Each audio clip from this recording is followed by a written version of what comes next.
स्वर्ग के दिव्य महलों में बचपन के रूप में ब्रह्मा, विष्णु और महेश प्रेम से खेल रहे थे। चारों ओर बादलों की शांति, कमल की सुगंध और दिव्य प्रकाश फैला हुआ था। स्वर्णिम आकाश के नीचे माता दुर्गा अपने सिंह के साथ दिव्य लोक की ओर बढ़ रही थी। तीनों बालदेव अपनी मां की ओर दौड़ पड़े।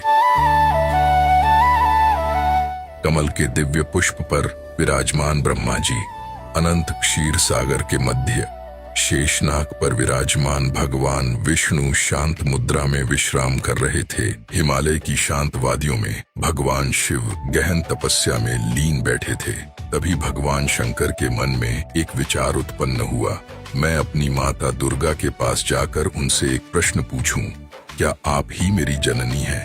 यह सोचकर महादेव धीरे धीरे कैलाश से उठे और माता दुर्गा के दिव्य महल की ओर चल पड़े। सामने स्वर्णिम सिंहासन पर विराजमान थी जगत जननी माता दुर्गा।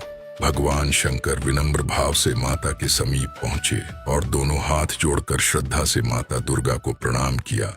यदि भगवान ब्रह्मा तथा भगवान विष्णु तुम्ही से उत्पन्न हुए हैं, तो उनके बाद उत्पन्न होने वाला मैं तमोगुणी लीला करने वाला शंकर क्या तुम्हारी संतान नहीं हुआ? अर्थात मुझे भी उत्पन्न करने वाली तुम ही हो मां। इस संसार की सृष्टि स्थिति संहार में तुम्हारे गुण सदा सर्वदा हैं मां। इन्हीं तीनों गुणों से उत्पन्न हम ब्रह्मा, विष्णु तथा शंकर नियमानुसार कार्य में तत्पर रहते हैं। श्रीमद् देवी भागवत तीसरा स्कंद।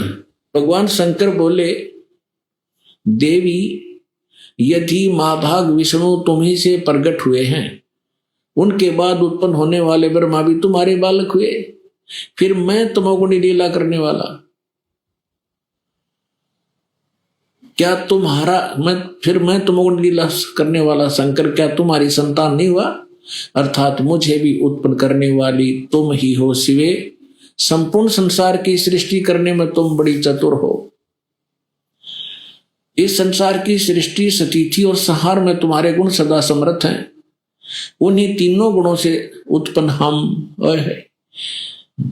हम ब्रह्मा, विष्णु एवं शंकर नियमानुसार कार्य में तत्पर रहते हैं। अपने आत्माओं, इस पवित्र पुराण के चंद पंक्तियों ने 4-5 कंसेप्ट क्लियर कर दिए। नंबर 1, ब्रह्मा, विष्णु, महेश की जन्म मृत्यु होती है, ये अविनाशी नहीं। दूसरा ये कर दिया कि दुर्गा प्रकृति को कहते हैं। तीसरा ये हो गया कि प्रकृति दुर्गा इनकी मां है।